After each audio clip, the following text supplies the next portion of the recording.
Hey y'all, Darren here. Another video. This time I wanted to show everybody what kind of gear I'm using. I've got an intimidating large stack of things behind me, all sorts of clothes, food, gear, sleeping bag, everything that I need to hike the Appalachian Trail and more. So unfortunately, I did not have the forethought to think that the light that is directly above me is going to have a shadow the entire video. So, hi to my shadow.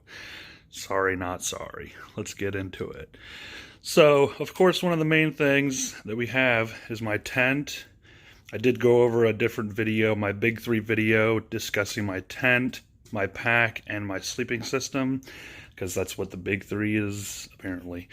So I did a separate video about that, but of course I've got my tent. It's in the bag all by itself. That's way if it gets yucky, it's not going to get everything else yucky. I have tent stakes, or tent poles and tent stakes. Both of those stay on the outside of my pack, along with the footprint for the tent that goes on the very bottom. That, of course, all goes into a contractor bag, a big, heavy-duty trash bag, essentially. So I've got my blow-up pillow here, Sea to Summit, Aereos Premium Regular. This is an expensive pillow, but no doubt it is worth it in my mind. I want to say it was over $50.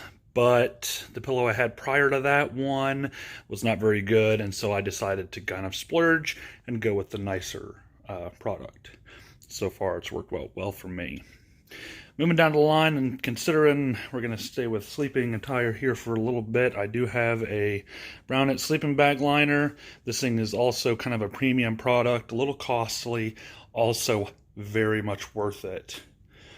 So switching into water and water filtration, I have a CNOC 2-liter bag. That's to collect water. I have my Sawyer Squeeze. That's used to filter.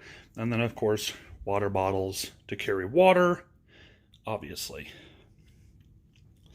Moving down, I have my cook system. I have a Tokes. I believe this is a 750 milliliter mug. Don't trust everything I say because I don't pay that much attention.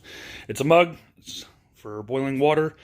I only boil water in there. I used it to cook one time and realized that, okay, if you cook anything and eat it in here, then you have to put this in your bear bag at night because obviously it smells like food. So to get the food hot, I have a little BRS stove, lighter, and then one of these little packets that come in the freeze-dried meals. It's supposed to wick away any moisture. That goes all inside here along with my stove and my lighter. This then is all packaged up into this bag, and that actually fits with a gas tank on there as well. So that is all kind of compartmentalized in that bag. Moving on to clothing, I have my sleeping clothes here first, both, I believe, smart wool, long sleeve, and like leggings, if you want to call it that. I have a pretty simple little hat, gloves, and some size 15 darn tough socks that I'll use mainly to keep comfortable and let my feet that are probably going to swell up a little, let those have a little more room because I do wear a size 14 shoe. Size 15 hiking shoe. So just give it a little more space.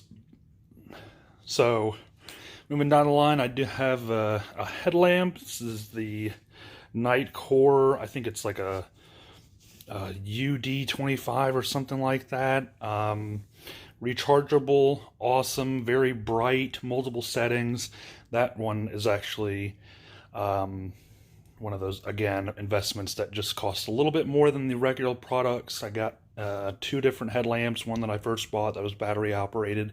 Realized this one is rechargeable and it's just brighter. It's a lot better, it has more options, and unfortunately it comes with a higher price. Sitting next to this, and these is my 20,000 milliamp battery pack, a charger for the wall that has 2 USB connections. That way I can charge this and another device at the same time. Associated with those, of course, is a couple of cords, one for the cell phone one for this, and then one that actually will fit my headlamp that I'm pointing at, and the Garmin InReach that I also have for sending out, love notes to family members telling them that I'm not dead and bears haven't got me yet.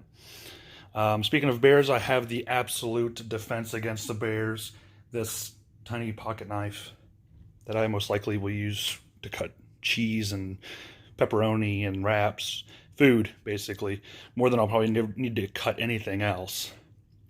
Going back to clothing, I have 2 pair of gym shorts, 2 pair of t-shirts. This is the wicking polyester kind of blend things. No cotton, of course. Cotton is terrible. It gets soaked wet and then it stays wet forever. Got some more darn tough socks, size 14s. I think this is supposed to be a midweight and these are a lightweight. I don't really know the difference. I was given all 3 of these different pairs of socks at different times. All right, moving in no particular order, it has some hand sanitizer and a tripod for some time-lapse videos. What I did not mention is that my sleeping clothes go into this bag here. The hiking clothes that I'm not wearing goes into this bag here. Both of those, plus my sleeping bag liner, go into this Big Agnes pump sack. That's a lazy way for you to fill up your sleeping pad, but also is convenient because it's another layer against rain. Speaking of rain, I have Frog Togs, the top and bottom suit, although the top is pretty much worthless. It's already fallen apart on me after 2 uses. So I actually purchased a different rain jacket that I love. It's a lot better and a lot more sturdy, basically. So moving right along, I do carry with me a pretty lightweight leg roller, or just a roller in general for your muscles. I found it to be incredibly useful, even on the few days that I was on the Appalachian Trail. That way I could just kind of get all those build up, stuff in your legs. I'm not a scientist, I don't know what I'm talking about, but it felt good at the end of the day to rub out your legs.